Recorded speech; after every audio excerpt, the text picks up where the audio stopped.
So I'm out here at Electrified Garage in Ocala, Florida. Did I get it right? Yes, you did. Of course I did. And of course that means I've got Chris here with me. He's the big man in charge of making sure stuff gets fixed and stuff keeps moving. Correct. So we're going to show you some normal stuff, but also some crazy stuff. So stay tuned for that. I'm Brian. Welcome to Futuraza.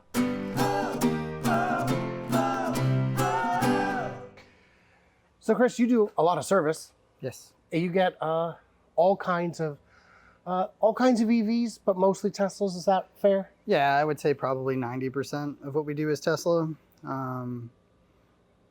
We get a fair amount of EVs as well, but we kind of do a little bit of everything. So we've got little kid stuff, like we got Power Wheels that we hot rod. Oh, wow. We were a Ego, if you're familiar with Ego, they do lawn equipment. We were a warranty provider for them. Oh, nice. We'll do the hybrid side of a hybrid system, and then obviously full EVs as well. So, okay, so a question I get fairly often is, what is the most common repair to look out for on an out of warranty Tesla? Specifically SNX, because there's a lot of those out of warranty, and they're fun cars. Yep. But generally, so what are people having to have maintenance on, repairs on? So the biggest thing I would say people aren't aware of is just, it's a heavy vehicle. So they're between 5,000 to 6,000 pounds. Control arms, suspension, that kind of stuff is probably the most frequent item that needs to be addressed or repaired or replaced. That really would be the case. Mm-hmm. So a lot of people don't understand that, you know, if we're going to do one side, we need to do the other side because you're paying for an alignment anyways. And if one side's, you know, worn out, the other side's probably not far behind it. Right. So suspension is probably the number one thing we do. Brakes, believe it or not, even though you don't use your brakes, because you're not using them, they end up rusting and corroding. So if you don't take everything apart, clean and lubricate it and put it back together again, that stuff will actually rot out before it wears out. So wow. When Elon says, you know, you can get 100,000 miles out of a set of brakes, that's absolutely true, but you still need to do some basic maintenance just to make sure that things don't get all nasty. Interesting. So interesting, and I don't think a lot of people realize that. For people who've never seen the bottom of a Tesla, it is smooth. It is silky smooth down here. Mm-hmm. And there's nothing to snag on branches and things like that as much. I mean, of course, your suspension arms have to travel. Yeah, I'd say the biggest thing that they're notorious for, especially here in Florida, is driving through standing water, and the back bumper kind of catches water up and through here and rips the bumper right off the car. Oh, wow. So, yeah. How much of the bumper are we talking? The whole bumper will literally get yanked off. So it's just a bunch of plastic clips. There's not a lot there. It's not meant to be like a structural part. Element. Yeah, it's just for aesthetics. So, yeah, you'll see a lot of people that are very upset that just gets yanked right off the car. Sure. Don't go through standing water at 45.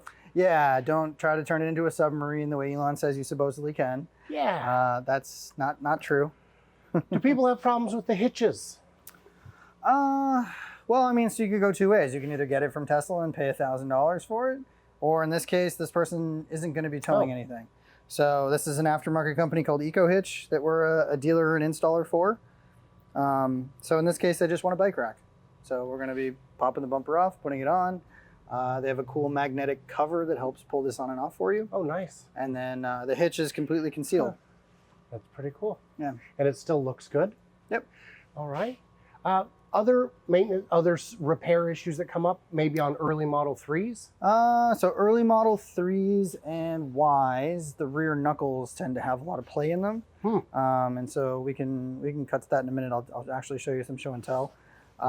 So those tend to have a lot of problems. Again, it's a suspension related item. So as we were talking about earlier, common failure points for Model 3 and Model Y. This joint up here, this is the rear knuckle. So your wheel bearing would mount here, brakes goes on top of that, then the wheel comes on after that. But this part here is where the control arm mounts to, and they start to have play in this bushing, which means this whole thing can rock back and forth. So as you're going down the road, you'll feel the back end of the car kind of get slide from side to side. And tire wear will obviously be impacted by that. And not just tire wear, but everything wear. Yeah, handling, it's obviously going to beat up the rest of the suspension because all the other joints are now going to have to do extra work to try to stabilize it. And unfortunately, this is a very common issue that we're seeing on a lot of Model 3 and Model Ys. But other than that, most people don't understand or expect tires to be such a big thing. Sure. So because of the instant torque on and then the instant torque off from regen braking. It's a heavy car. People tend to drive them more aggressively than a regular car because of the low center of gravity. You're not going to get 50,000 miles out of a set of tires. So, no, I think 50. I have heard of one person, let's see, Tech Geek Tesla, found some aftermarket tires that he actually was able to baby over 50,000. wow. He's the one person Yeah, out of my years of talking to people. right. And of course, Drake here in Ocala with his Plaid. Did he ever tell you how long he got on his Plaid tires? No. 90 days. Yeah, I believe that. But Driving like a maniac. if you've doing ever home shots driven with everywhere. Drake, you know. Motion sickness all day. Okay, so are there any other red flags we need to look for? I mean, obviously, when buying a UCV, you're going to look at the title. You don't want to see flood damage. You don't want Sure. to see. You want a clean title. Any other, unexpected costs that may crop up on my first used Tesla that doesn't have a warranty? So for the older Model S's and X's that you were talking about, if they have a large drive unit, this has been all over the internet recently, is that there's a coolant issue where coolant gets into the stator, shorts out the drive unit, and shuts the drive unit down. At that point, it's very difficult to get that coolant back out again. So some people have tried to bake it in an oven, use rubbing alcohol or whatever it is as far as that's concerned. Tesla doesn't play that game. They just tell you need a new drive unit. Right. So we're actually working on prototyping a way of doing it where we rewind the whole stator. Wow. It's going to be epoxy coated, and then we have a full rebuild kit for the other side. So all new bearings, all new seals and gaskets and everything. So it should be, easily a 100 or 200,000 mile drive unit at that point. And what is the price difference doing it that way versus Tesla original? So it's going to be pretty comparable since we're not having to start from scratch. We take a core and rebuild it. Our cost is going to be about $7,000, which is maybe about $500 to $1,000 more than Tesla, but it's significantly more upgraded, more robust, more efficient. So it kind of makes sense. And since it's sealed at that point, Right. you won't ever have that problem. Yeah, that you problem should again. never have that problem again. Right. Sure. Okay. What's the highest mileage you've seen? We had one that had 350 or so thousand miles on it. That's pretty good. This is pretty significant. It had been through like 6 or 7 drive units. It was on its 3rd battery. Wow. Yeah, I mean, he supercharged that car a lot, did a lot of cross-country driving, so Sure. yeah. Alex at Wattworks, formerly QC Charge in Portland, has about 475. Oh, wow. But his was an Uber car before he got it. Oh, okay. Unlimited warranty, unlimited miles, unlimited Free supercharging. supercharging, yeah. And it's on its 2nd battery. Okay, that's not bad And at all. I think only had one motor replaced, one or two, which is for an old S. That's Yeah, that's kind of unheard great. of. Yeah, Yeah. that's very rare. okay. So let's talk about something interesting. Sure. If I've got a bunch of money and a car I really love, will you electrify it? Yeah, absolutely. So let's look at this guy right here. Sure.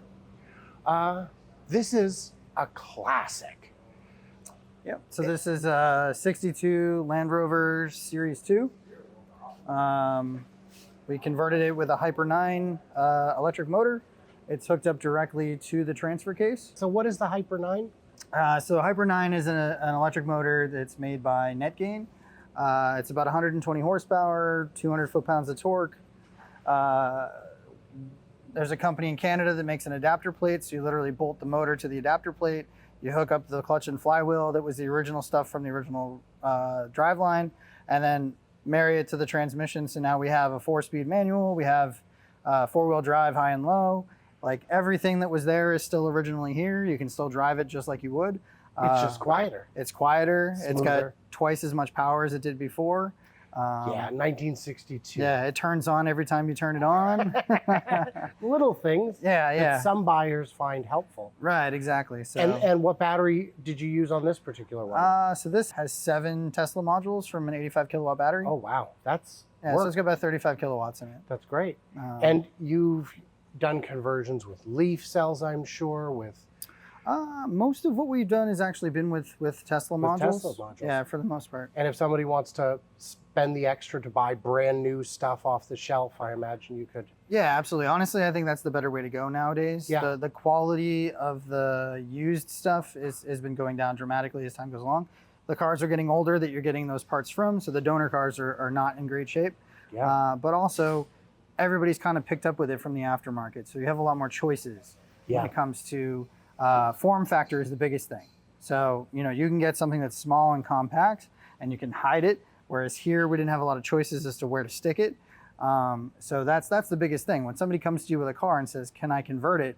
The answer is always yes. The question is, how much do you want to spend? But more importantly, where are we going to hide all of these batteries? And so for some of these newer options, it's much, much easier to do. And so with a Tesla battery, you need to liquid cool it. Correct. Yep. So there's a radiator, there's water pumps, there's a cooling fan. Becomes a little more than a lot of folks would feel comfortable doing at home. Yeah. And I would say, honestly, again, that newer stuff doesn't require to have thermal management, you know, so the new NMC cells, prismatics, that type of stuff, you don't have to have a cooling system with it. Because realistically, this isn't fast charging. It's not discharging very hard either. So that's one less layer of complexity, one less layer of like something to go wrong. So they become more reliable. This is probably the last one that we're going to do that's like that. Going forward, there's better options out there now. Sure. And everything's changing all the time.